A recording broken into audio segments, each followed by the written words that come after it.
What's up, metal and heavy music fans? Today we have a review of the long-awaited debut full-length album Eternal Blue from Spiritbox.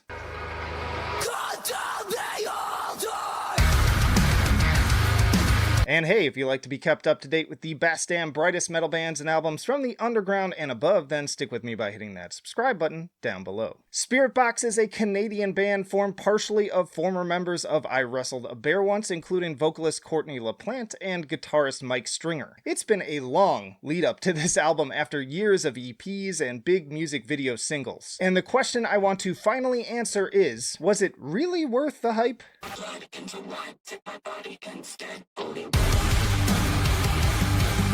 Let me start with what I've really been enjoying about this ride in the months leading up to Eternal Blue. First and foremost, Holy Roller is a total banger. From the clever music video to the song itself, this track rips so hard and was ultimately the reason that I jumped on the hype train to begin with. That djenty guitar groove is crazy infectious, and Courtney goes all in with her screams on this one. Paired with the juxtaposing of her Flower Girl and James Wan demon personas, there is a reason that this video is on its way to 3 million views.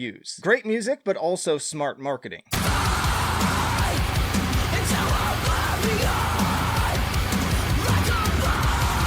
And those wise decisions around release schedule only continued just about 5 months later with their next track. Now that Spiritbox had situated themselves as a band capable of mosh-worthy bangers, it was time to flex their dynamic range with a more melodic outing. Far from the gent sentiments of Holy Roller, Constance is a drifting, haunting post-metal outing brimming with ethereal, understated guitar and bass work worthy of Animals as Leaders' more atmospheric moments. And of course, with Courtney delivering an absolutely captivating performance on her angelic cleans alone. Sure, there's that one heavy part towards the end, but really this one is a bit of a tearjerker.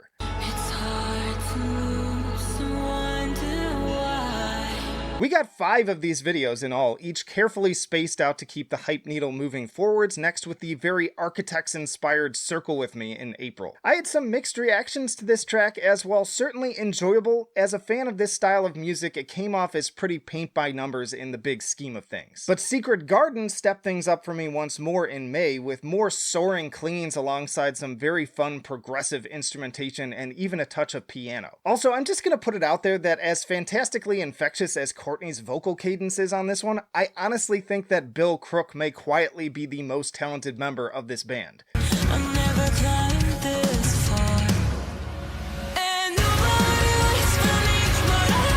But seemingly still wanting to prove themselves to those just wanting to bang their heads, Spiritbox finally dropped Hurt You in August, just a month before release. This one kind of combines the heavy elements of Holy Roller with the softer side of Circle With Me, but then adds some vaguely electronic and industrial elements for an end result that honestly kind of put me off. I hate to say it, but especially when combined with the edgier music video and nu metal guitars, it rides the line a little too close to the likes of Motionless in White for my taste.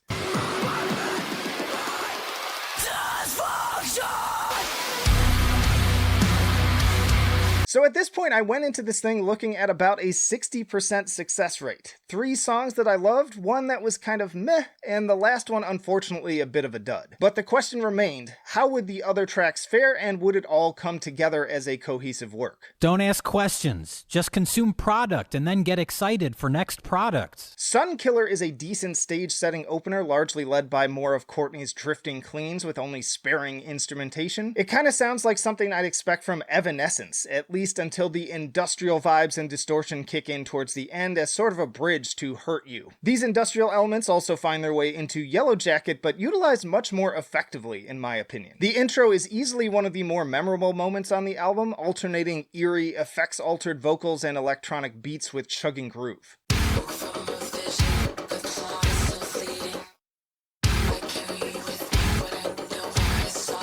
Sam Carter of Architects also makes a guest appearance on this one that I actually enjoyed much more than anything on their latest album. The closing breakdown is then offset nicely by more of the soft blankety vibes of The Summit. I did find myself vibing with this one pretty well, but I also couldn't help but smirk at times as the Metal Meltdown's spot-on impression of the singing on this album kept popping into my head. I'm dreary and I've got shit going on and I'm doing stuff right now.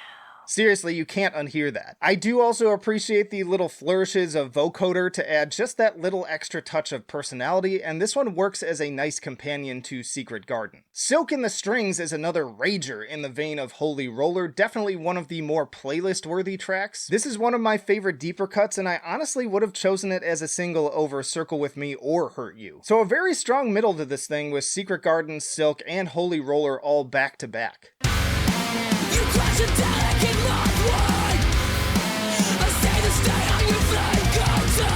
This then brings us to the title track, which has a similar vibe to Constance, but with some added synth melodies that sound like something out of a later career Deftones album. There's also an instrumental section in the final third with a nice little reverb-heavy guitar solo slinking behind the genty, syncopated chugs. Pretty solid, albeit maybe not that memorable overall. We Live in a Strange World, on the other hand, opens with another intriguing electronic intro that is equal parts Billie Eilish and the Halsey-Trent Reznor collab. Frankly, this track has all the hallmarks of a radio-worthy mainstream crossover without ever fully jumping the shark.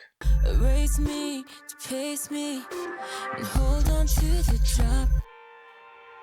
And then Halcyon, true to its name, is just good nostalgic vibes all around with its deeply layered cleans and delay effects. Short but sweet with just a touch of harshness towards the end for the big finish and an almost seamless transition to Circle With Me, then wrapping up with Constance as the perfect closer. So ultimately, to answer my original questions, let's turn to the 3 scales. I give Eternal Blue an 8 for enjoyability. Overall, I have a good time with this album, but it's not without its faults. The first 2 tracks make for a pretty weak start and are easily my least favorite on the entire thing. And then there are a number of tracks that, while pleasant listens, don't really live up to the hype that Spiritbox have built for themselves at this point. I give it a 9 for musicianship. This is probably the strongest element of the album with plenty of great performances. Once more, props to the underdog Bill for killing it on the bass. The songwriting again could be more varied and interesting, but that brings me to the final scale. I give them a 7 for innovation. For all of the fanfare, I expected Spiritbox to really pull out all the stops for this one, but ultimately I'd say that the vast majority of Eternal Blue is music that I've heard a million times before. In the end, I honestly think that the hype did more damage than good, as it led me to really put this thing under the microscope, perhaps more than I normally would have. So an 8 overall and a B- for Spiritbox and Eternal Blue. Worth checking out, but does not live up to the preemptive Album of the Year accolades I'm hearing. Let me know what you thought of Eternal Blue in the comments, and stick around for more reviews and other videos, but that'll do it for now. Flight of Icarus signing off. I will see you in the trenches.